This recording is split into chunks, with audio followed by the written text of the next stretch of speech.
صلو علی الحبیب صلی اللہ تعالی علی محمد صلی اللہ علیہ وآلہ وسلم۔ ایک مرتبہ حضرت جنید بغدادی رحمۃ اللہ علیہ کسی درویش کی عیادت کرنے گئے۔ اس وقت وہ بیماری کی وجہ سے رو رہے تھے۔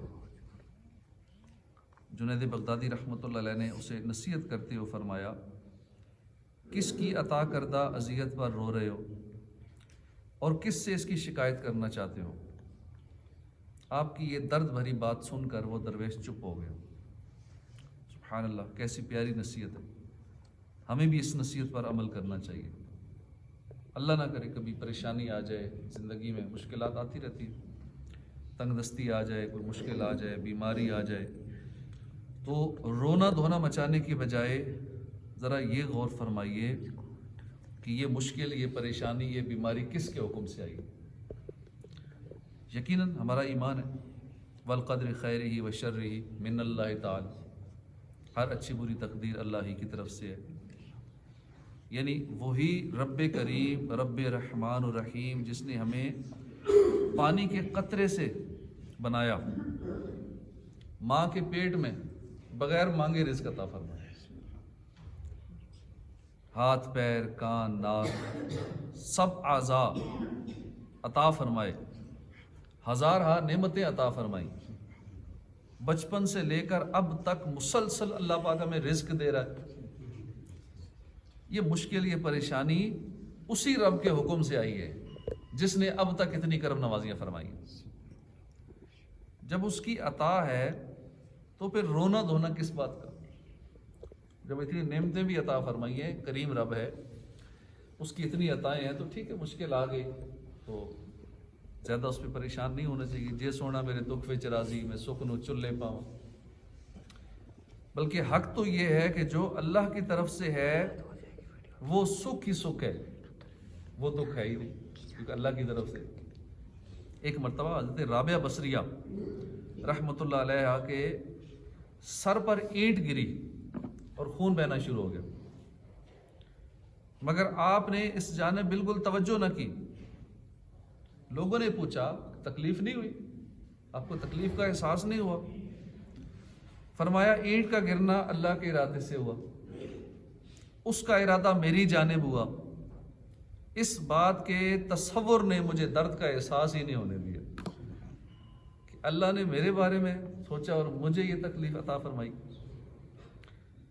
یہ حقیقت ہے، ہر مرض کی مؤثر ترین دوا اور ہر مشکل کا بہترین سلوشن یہی ہے کہ بندہ اللہ کی رضا میں راضی ہو جائے۔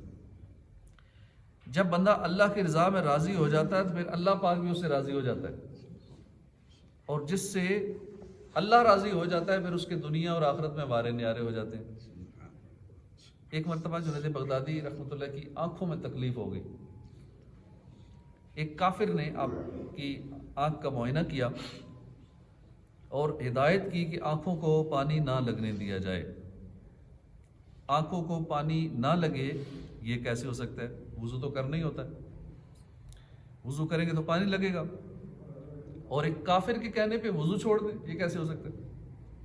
لہذا جنید بغدادی نے کافر کی بات پر بالکل توجہ نہ دی، وضو کیا، نماز عشاء ادا کی، سو گئے۔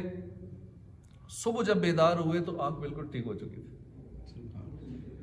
اس وقت غیب سے آواز آئی، اے جنید، تم نے عبادت کے لیے اپنی آنکھوں کی پرواہ نہ کی، لہذا ہم نے تمہاری تکلیف دور کر دی۔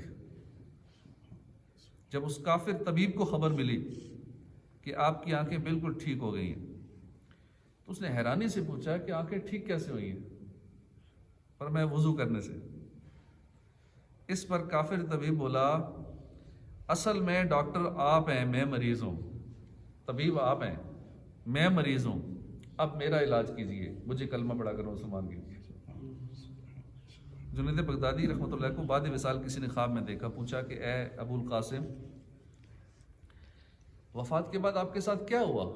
دنیا سے آپ پردہ کر گئے، فوت ہو گئے، مرنے کے بعد کیا معاملہ ہوا آپ کے ساتھ؟ کچھ ارشاد فرمائیے۔ فرمایا، علمی ابحاث اور علمی نکات کی باریکیاں کام نہ آئی، مگر رات کی تنہائی میں ادا کیجیے جانے والی نماز یعنی نماز تہجد نے خوب فائدہ پہنچایا۔ اللہ پاک ہمیں بھی نماز تہجد کی توفیق نصیب فرمائے۔ رات کو جلدی سو جانے کی عادت بنا لینا تو پھر آسانی ہو جائے گی تہجد ادا کرنے میں۔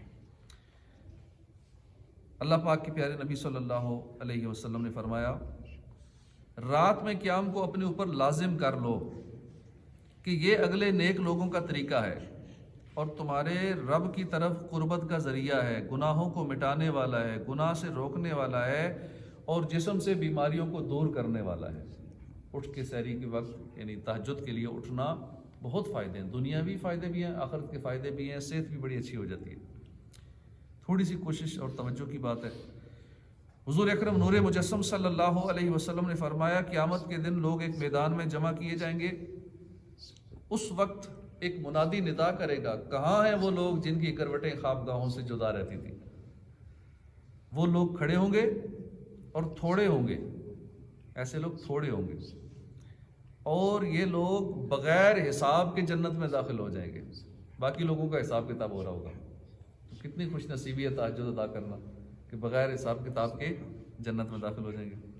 تو اللہ پاک ہمیں تہجد کی سعادت نصیب فرمائے، اور جنید بغدادی جیسے اتنے بڑے ولی اللہ، اتنے عبادت گزار، علمی حوالے سے بھی آپ کا ایک نام، ہر حوالے سے مقام، ولایت میں ایک مقام، لیکن آپ فرما رہے ہیں علمی آباس نے اور باقی چیزوں نے وہ فائدہ نہیں دیا جو مجھے رات کی نماز تہجد نے جو تو ہم بھی تہجد تو پڑھ سکتے ہیں، 2 رکعتیں اگر ادا کر لیں تو کیا نا، ٹائم بھی نہیں لگتا، اور تھوڑی سی بس نیند کی قربانی کیا، نیند پوری ہو ہی جاتی ہے۔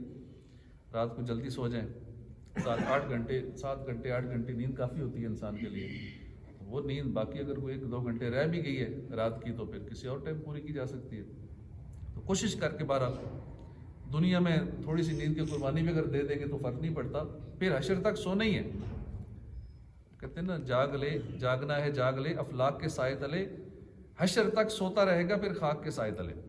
کتنے قبروں میں پڑے ہیں ہمارے آبا و اجداد، دیکھ لیں، کسی کے والد چلے گئے، کسی کی والدہ چلی گئی، گھر والے چلے گئے، قبر میں پڑے ہیں نا، تو وہاں پھر سونا ہی ہے حشر تک۔ اس لیے جتنا کام کرنا ہے، عبادت کرنی ہے، اللہ کو راضی کرنا ہے، نیکیاں کمانی ہے، اب موقع ہے۔ ٹھیک ہے، جسم کی ضرورت ہے 7-8 گھنٹے آرام کرنا، سونا بھی ایک ضرورت ہے، ٹھیک اتنا سو لیا جائے، وہ بھی اچھی نیت سے سو لیا جائے تو عبادت ہو جائے گا وہ سونا بھی تو۔ لیکن باقی تہجد کی بھی کوشش کرنی چاہیے، اشراق و چاشت پڑھنے کی بھی کوشش کریں، مغرب کے بعد اوابین کے 6 نوافل ہیں اس کی کوشش کریں، وہ نہ رہ جائیں۔ اس میں بس 2 نفل ہی ایکسٹرا ملانے نا، 2 سنتیں ہو گئی، 2 نفل اور 2 نفل تھوڑا ایکسٹرا، 6 کی کٹھی نیت کر لیں تو اوابین ہو جائے گی۔ تھوڑی سی توجہ 2-3 منٹ ایکسٹرا دینے ہیں تو یہ ہمیں تہجد کی سعادت تو اوابین کی سعادت تو صبح اشراق و چاشت کے 2 نفل اشراق کے پڑھ لیں، اس کے بعد 2 نفل چاشت کے پڑھ لیں۔ تو یہ آسان عبادات ہیں لیکن اس کا اجر و ثواب بہت زیادہ ہے۔ مغرب کے بعد جو 6 نوافل ادا کیے جاتے ہیں 12 سال کی عبادت کا ثواب ملتا ہے۔ تھوڑی سی توجہ 2-4 منٹ فالتو دے دینے 12 سال، اور گناہ سمندر کی جھاگ کے برابر ہوں تو وہ بھی بخش دیے جاتے ہیں۔ تو کتنی آسان بات ہے۔ نیک لوگوں کا طریقہ ہے، چلو ہماری نماز ناقص ہے، سارے معاملات ناقص ہیں، لیکن اس لیے پڑھ لیں کہ اچھے لوگ یہ کام کرتے تھے، نیک لوگوں کا یہ طریقہ کار ہے کہ وہ یہ تہجد بھی پڑھتے تھے، اشراق و چاشت پڑھتے تھے، اوابین پڑھتے تھے، ذکر و اذکار کرتے تھے، ہاتھ میں تسبیح ہوتی تھی۔ چلو نیکوں کی نقل ہی سے، اس نقل کی صدقے میں اللہ پاک ہمیں بھی بخش دے گا، اللہ آپ پہ حساب مغفرت فرمائے، آمین بجاہ النبی الامین صلی اللہ علیہ وآلہ وسلم۔